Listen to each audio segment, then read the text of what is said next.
Bonjour à tous, nous voici partis pour le dernier volet concernant l'épopée marathe, et c'est du lourd qui vous attend. Et ce notamment du fait que j'ai le plaisir d'être accompagné par Quentin de la chaîne Sur le Champ, membre du label Hérodote. Mais de quoi va-t-il bien pouvoir vous parler? Quelle bataille mérite tant d'attention? La réponse dans quelques minutes. Par ailleurs, vous allez également découvrir le rôle majeur qu'a joué la France dans plusieurs événements de l'histoire marathe. Si vous nous rejoignez, et pour comprendre ce qui suit, je vous invite vivement à regarder les deux mini-documentaires précédents, les liens sont en description et le lien du volet précédent s'affiche en haut à droite. Reprenons donc le fil de tout cela. Entre 1720 et 1740, tel que nous l'avons vu dans le documentaire précédent, les hauts faits du Peshwa Bajirao, premier ministre marathe, ainsi que de la noblesse marathe, ont transformé le royaume marathe en un véritable empire. Bajirao décède en 1740 et le dirigeant marathe de l'époque, le vieillissant Chhatrapati Shahu, doit désigner un nouveau Peshwa, c'est-à-dire premier ministre. Un bras de fer s'engage alors entre la noblesse guerrière du royaume et la famille de Bajirao. Les premiers ont pour chef de file le plus puissant Maratha du royaume, Raghojee Bhonsle, évoqué à la fin de la vidéo précédente, et souhaitant avoir les mains libres afin de continuer à étendre ses territoires et son pouvoir. Les seconds sont menés par le frère du défunt, Chimnadji Appa, dont l'objectif semble davantage consister à stabiliser et légitimer l'empire qu'à pousser des intérêts familiaux. C'est eux qui s'imposent et mettent le fils aîné de Bajirao au pouvoir, âgé de 19 ans seulement, soit un an de moins que son père lors de sa nomination. Son nom, Balaji Bajirao. Élevé par son oncle Chimnadji, la ligne directrice de ce dernier est la stabilisation de l'empire et la normalisation des relations avec les différents acteurs du sous-continent.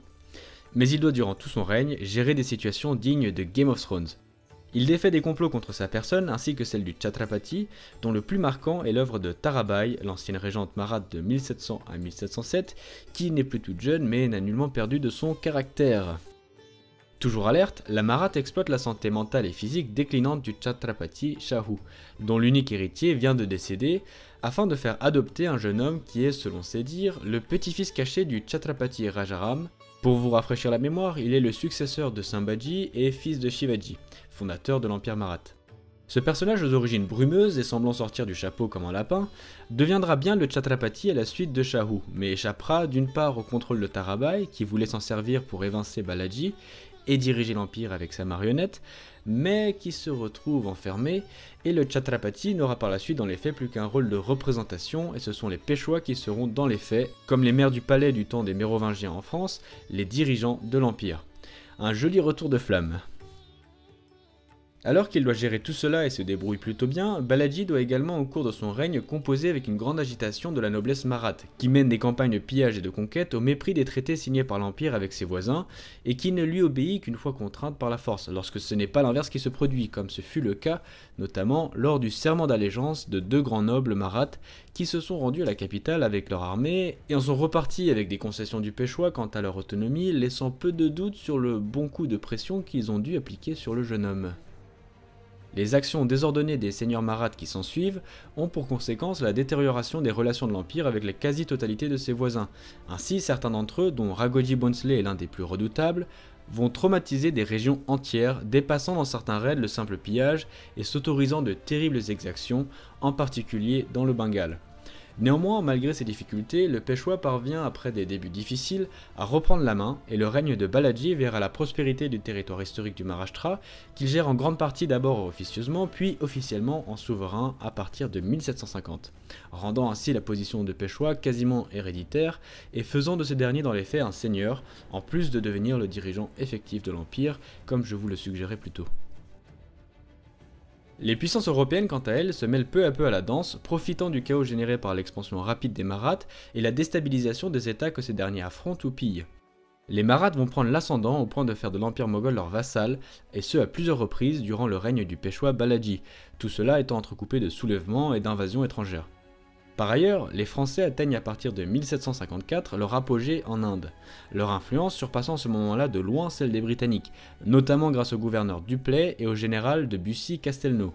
Ce dernier impressionne par ailleurs particulièrement les Marathes, ayant l'occasion de les affronter à de nombreuses reprises, ainsi que de les assister dans d'autres situations plus rares. Le général de Bussy-Castelnau va jusqu'à devenir l'une des principales figures politiques de l'état d'Hyderabad, voisin des Marathes, en devenant l'un des principaux ministres de l'état, plaçant ainsi Hyderabad sous une influence française directe. En 1757, les armées du Peshwa Balaji capturent au cours d'une nouvelle campagne un prisonnier de valeur, Ibrahim Khan Gardi, qui est un officier sipahi, c'est-à-dire un Indien formé à l'européenne, et en l'occurrence par Bussy Castelnau. Son nom Gardi vient du français garde, Ibrahim ayant été commandant de la garde de Bussy. C'est d'ailleurs les Français qui auraient, selon l'historien britannique Charles August Kincaid, pour la première fois cherché à intégrer et assimiler des locaux dans des régiments à l'européenne, donnant naissance aux troupes sipahi, très utilisées plus tard durant le Raj britannique, et se soulevant massivement en 1857 contre les Britanniques. C'est sur Ibrahim Khan Gardi que le général marathe Sadashivrao Bhau, fils de Chimnadji Appa, s'appuiera en 1759 afin de moderniser l'armée marathe. Il le met à la tête de 5000 hommes et de l'artillerie du Peshwa qu'il doit entraîner à l'européenne, et qui lui permettent avec le reste de son armée d'écraser le Nizam d'Hyderabad entre fin 1759 et début 1760. C'est à ce moment que l'empire marathe connaît son apogée, s'étendant des rives de l'Indus au golfe du Bengale, de Delhi à Thanjavur dans le Tamil Nadu. Mais comme je le suggérais, les Marathes ne se font pas que des amis dans le processus, bien au contraire. Ils ont pris la fâcheuse habitude de piller ou racketter tout ce qui bouge et n'est pas marathe, hindous compris, ainsi que d'ouvertement se moquer des princes alliés et vassaux, en particulier des Rajputs qu'ils méprisent du fait de leur longue soumission aux Moghols, qui étaient en grande partie forcées et parfois des plus humiliantes, rappelons-le. Ce n'est donc sans surprise pas le meilleur moyen de s'assurer de leur indéfectible soutien. C'est là toute l'ambivalence du règne de Balaji. D'une part, l'empire atteint son apogée tant en prospérité sociale et économique au sein du Maharashtra historique, ainsi qu'en taille et en puissance militaire. Mais d'autre part, les efforts de légitimation et crédibilisation de l'empire sont minés par les nobles qui créent un chaos considérable aux bordures de l'empire, ainsi que parmi les vassaux et alliés non marathes, au mépris total des accords signés par le Peshwa. En 1760, Ahmad Shah Durrani, ayant créé un puissant royaume afghan aux dépens des Perses ainsi que des Moghols, et s'étant fait piquer les années précédentes quelques territoires par le frère du Peshwa, du nom de Raghunath Rao, traverse à nouveau l'Indus, récupère les territoires perdus et marche sur Delhi avec l'aide des populations musulmanes locales. Il prend Delhi dans la foulée et met sans difficulté en déroute les Marathes présents dans la région. Alarmé par cette poussée rapide, le Peshwa Balaji envoie son armée avec à sa tête son cousin Sadashivrao Bhau, surnommé Bhau ou le Bhau pour nous autres français, auréolé et grandement enorgueilli par sa récente et fulgurante victoire contre le Nizam d'Hyderabad. Le Bhau monte vers Delhi avec une armée inhabituellement lourde pour les Marathes, qui sont historiquement adeptes d'une force rapide. Cette dernière est très richement parée grâce aux nombreux pillages passés, accompagnée de quelques éléphants d'apparat, de nombreuses familles de soldats, et désormais accompagnée des troupes et de l'artillerie d'Ibrahim Khan Gardi, qu'il a quasiment fait doubler depuis sa dernière campagne, montant leur nombre à 9000, sans compter l'artillerie. Sur sa route, à la requête du Peshwa Balaji, d'autres seigneurs marathes et différents peuples alliés et vassaux hindous se joignent à lui, tandis que les Afghans forment une coalition faite de princes musulmans de la région, y compris des princes musulmans théoriquement vassaux ou en paix avec les Marathes. Les Marathes reprennent Delhi, mais leur cupidité leur met définitivement les Jats et les Rajputs à dos, qui sont deux peuples du nord de l'Inde, en pillant et saccageant la salle du trône de Delhi, hautement symbolique pour les peuples du nord, y compris hindous. Ce saccage n'avait d'ailleurs qu'un intérêt économique mineur, mais a causé des dégâts politiques majeurs et causera le départ pur et simple de la coalition des Jats et des Rajputs, déjà peu amicaux envers les Marathes. Mais cela n'inquiète guère le Bhau, qui s'apprête à affronter la coalition afghane après la saison des pluies, c'est-à-dire dans cette partie de l'Inde de la fin 1760 à début 1761. Je laisse la parole à un spécialiste de ce genre de sujet, Quentin de la chaîne Sur le Champ et membre du label Hérodote, afin qu'il vous éclaire concernant ce qui suit. Coucou. Après la prise de Delhi, les Marathes font montre d'un certain empressement et poussent plus leur avantage vers le nord. Cela ne leur réussit pas trop mal puisqu'ils finissent par prendre la forteresse de Kunjapara. Ce mouvement n'est pas vraiment dans les habitudes stratégiques des Marathes. En effet, ces derniers sont plutôt adeptes de la guerre indirecte, notamment à travers leur fameux Ganami Kava. Certes, nous n'avons pas envie de faire s'éterniser l'analyse de cette bataille, mais il faut bien lui reconnaître un certain nombre de leçons qui, pour être bien comprise, demande aux Européens que nous sommes quelques éléments culturels. Aussi, je me permets une petite pause pour comparer les attitudes des deux camps et leur histoire militaire. Du côté des Marathes, l'armée est en pleine conversion, avec des résultats plus que discutables puisque leur art de la guerre traditionnelle se combine mal avec la volonté de leurs grands commandants de l'époque, comme Ibrahim Khan Gardi ou Sadashivrao Bhau. En effet, ces derniers sont alors fascinés par les combats à l'européenne, dont ils ont pu être témoins durant les affrontements entre Anglais et Français durant la guerre de 7 ans qui fait alors encore rage en Inde. Résultat, les Marathes cherchent à créer une infanterie de ligne, entraînée, professionnelle, capable de mener des batailles rangées, ainsi qu'une artillerie lourde et massive. C'est d'ailleurs par un Français, le marquis de Bussy-Castelnau, que cette modernisation s'opérera. Cependant, changer l'art de la guerre d'une armée ne se fait pas en un jour. Et dans notre cas, on se retrouve avec une infanterie de ligne et une artillerie lourde qui côtoient une armée marathe beaucoup plus traditionnelle, rompue à l'art du Ganami Kava. Ce fameux Ganami Kava, déjà défini sur cette chaîne, est une doctrine tactico-stratégique entre guerre d'attrition, petite guerre basée sur le mouvement et combat sporadique en cas d'avantage très marqué. Au-delà du schéma fort classique de la guérilla, le Ganami Kava porte l'art de la petite guerre à un niveau bien supérieur en parvenant, malgré sa décentralisation, à maintenir un nombre d'hommes assez conséquent dans ses opérations. Dans l'ensemble, c'est un art de la guerre basé sur la patience, la connaissance du terrain, l'opportunisme et bien entendu la mobilité.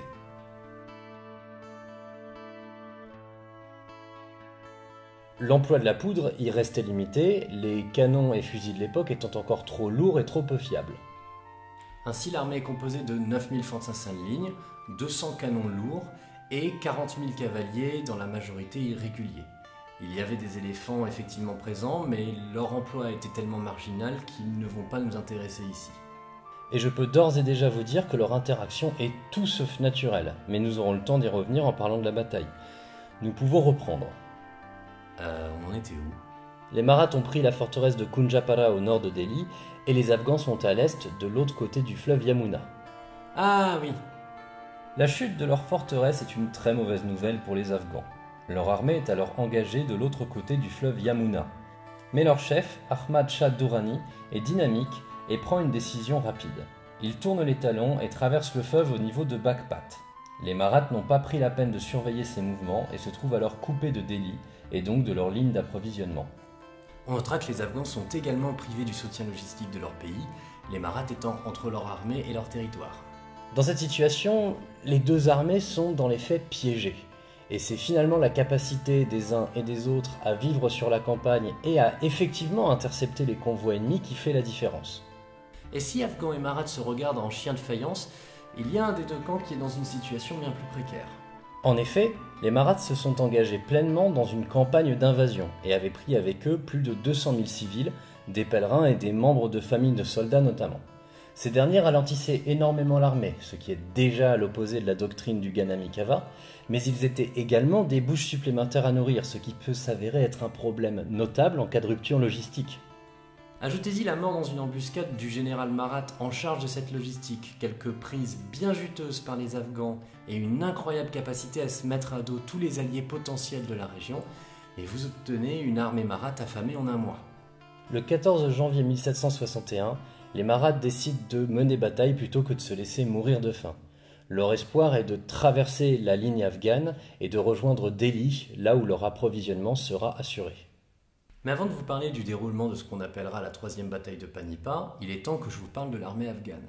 L'empire afghan, ou Durrani, du nom de la dynastie Pashtun qui y a régné, est issu d'une région de l'ancien empire perse Afsharid en 1747. Son shah est Ahmad Shah Durrani, qui a su profiter du double affaiblissement de l'empire perse et moghol. Cet empire est donc assez jeune à l'époque de la bataille. Son armée n'est en rien une révolution militaire, mais elle se construit de manière très professionnelle dans la pleine continuité de l'armée perse. Et là, attention aux idées que vous pourriez vous faire. Cette armée est professionnelle, bien armée et parfaitement au fait de l'emploi de la poudre. Elle l'a d'ailleurs intégrée de manière extrêmement cohérente dans son schéma tactique. Ainsi, leur infanterie est armée de mousquets modernes, notamment leurs troupes d'élite avec leur Jezaïr, ancêtre du fusil de Jezail, plus précis et de meilleure portée que les fusils européens, mais plus long à recharger. Cette infanterie est massive, armée de longues dagues, voire d'épées pour le corps à corps, et apte à des manœuvres de tir assez complexes. La cavalerie est de son côté le corps réservé à la noblesse, mais n'est pas forcément lourde. Elle a en réalité un emploi tactique particulièrement large.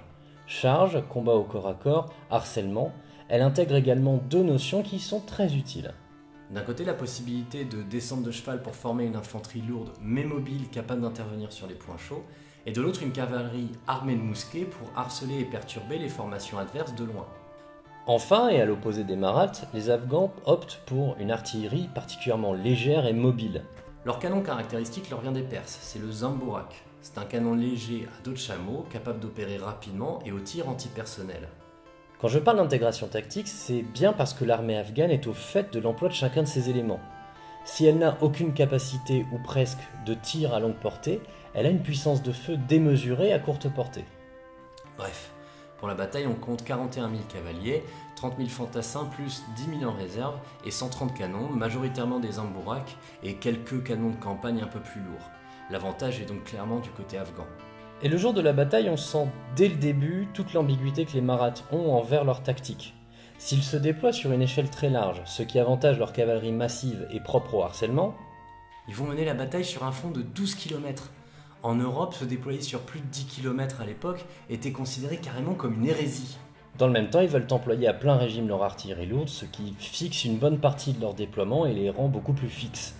En somme, leur déploiement est assez classique avec un centre et 2 ailes, mais il est légèrement déséquilibré et il est notablement privé de réserve, donc de capacité de réaction. À gauche, les 9000 fantassins soutenus par 40 canons et 8000 cavaliers. À droite, 5000 cavaliers. Le reste de la cavalerie se déploie en croissant vers l'adversaire et forme le centre. Le reste de l'artillerie est placé sur l'ensemble de la ligne devant la cavalerie, avec quelques piquets pour les protéger. La cavalerie est donc contrainte d'attendre avant d'engager le combat, ce à quoi elle n'est pas habituée. Les Afghans, en face, se déploient comme ils en ont l'habitude. 2 ailes de cavalerie soutenues vers leur centre par des corps interarmes, infanterie, artillerie et cavalerie plus massive, notamment sur leur gauche. Les deux parties sont liées par une infanterie classique. Enfin, notons qu'ils gardent en réserve pas moins de 10 000 fantassins, 2 000 cavaliers et plusieurs Zamburak. En privilégiant leur artillerie, les Maraths font le pari d'une plus grande puissance de feu à longue portée, mais fixent leurs troupes. Et en se déployant sur une échelle très large, ils donnent un avantage plutôt à leur cavalerie. Bref, ils ne prennent pas de décision tactique claire. La troisième bataille de Panipat s'engage à 9 h du matin et est assez complexe dans ses allées et venues. C'est la gauche Marathe qui prend l'initiative. Sa cavalerie n'en fait qu'à sa tête et est écrasée. L'infanterie en revanche mène un assaut à l'européenne tandis que les canons lourds en soutien semblent avoir une certaine efficacité.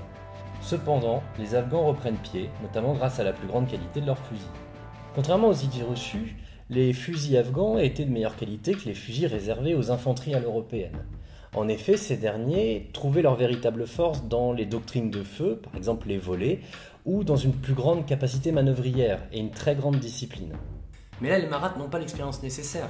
Les Afghans ont donc au long terme un avantage, d'autant plus que leur canon léger leur donne un soutien supplémentaire au contact. Vers midi, la gauche Marathe commence à être encerclée. Privée de sa cavalerie en soutien, elle s'isole de plus en plus. Bao décide alors de lancer une charge de cavalerie massive sur le centre gauche afghan. Le combat est féroce, mais les troupes d'Urani flanchent et une faille apparaît dans leur centre. Cette charge est un succès net qui ouvre les pentes de la victoire aux Maraths. Mais elle a 3 inconvénients. Le général Bao n'a plus de prise sur la bataille car il est au combat avec le centre adverse. Toutes ses troupes sont engagées. De plus, son artillerie est obligée de se taire car ayant des troupes alliées au contact des Afghans. Ces derniers en revanche ont encore une réserve. Abdali Khan Durrani étant resté en retrait, il observe la faille dans son centre et parvient à tenir informées toutes les parties de son armée tandis qu'il s'élance dans la bataille avec sa réserve. L'arrivée de troupes fraîches est décisive. Le centre reprend de la vigueur face à des Maraths au bout de leur élan. La gauche afghane, dans le même temps, parvient à flanquer le dispositif Marath. Leur infanterie à gauche est écrasée après avoir été encerclée et la droite afghane, alors libérée, vient terminer le combat contre le centre. La déroute est totale pour les Maraths. Leur centre encerclé et massacré avec leur chef Bao, le reste de l'armée est en lambeaux. Finalement, si la bataille a été rude pour les Afghans, ces derniers ont su s'adapter aux mouvements et aux moments forts de leur adversaire. Si l'artillerie Marath a su faire des dégâts au début, elle est restée inactive trop longtemps et à des moments trop importants. On compte 40 000 morts et 10 000 disparus côté Marath pour 30 000 pertes pour les Afghans. Si les Maraths arriveront à s'en relever assez rapidement d'un point de vue militaire, cette défaite marque la fin de leur expansion vers le nord. Voilà. Merci Quentin de nous avoir éclairé de tes précieuses lumières concernant cette bataille décisive. La débâcle Marathe a l'effet d'un tremblement de terre en Inde et l'onde de choc qui s'ensuit va secouer durablement l'Empire. Un quart des combattants Maraths seulement et une proportion à peu près similaire des civils s'en sortent, les autres étant soit massacrés dans le chaos de la débâcle ou capturés par les Afghans. On parle ici de plusieurs dizaines de milliers de personnes capturées, dépassant les 100 000 captifs selon certaines sources, en y incluant les civils bien entendu. Par la suite, les vainqueurs font exécuter les hommes qu'ils capturent et réduisent femmes et enfants en esclavage. Je précise tout cela pour que vous compreniez bien le choc qu'a pu ressentir le Peshwa Balaji en apprenant la nouvelle de la débâcle, alors qu'il était en route avec des renforts afin de sortir l'armée marathe de la situation décrite par Quentin. Balaji lui-même, il laisse son fils aîné Vishwas Rao et son cousin Sadashivrao Bao, tandis que l'Empire y laisse une puissante armée avec son commandement et ses officiers et voit partir de nombreuses femmes et enfants marathes, y compris de haute naissance, en esclavage. Les différentes sources disent que le choc est tel et si profond pour le Peshwa qu'elle affecte sa santé qui se dégrade rapidement. Il meurt quelques mois plus tard dans les bras de son frère Raghunath Rao dès son retour à Pune en juin 1761, affaibli par le choc psychologique de la débâcle et de ses conséquences, puis emporté par la consomption. Son bilan, Panipat mis à part, est dans l'ensemble positif pour l'Empire marathe, et en particulier pour les territoires directement gérés par le Peshwa ainsi que le pouvoir qui leur incombe. Il est en revanche bien moins évident en ce qui concerne les territoires en dehors de l'Empire, ayant beaucoup souffert de l'harcèlement des nobles marathes, bien que cela ne soit pas directement de son fait mais davantage de son incapacité à contrôler les nobles. La mort du Peshwa et le désastre de Panipat vont avoir pour conséquence une période de grande instabilité, et c'est en quelque sorte le début de la fin pour les marathes.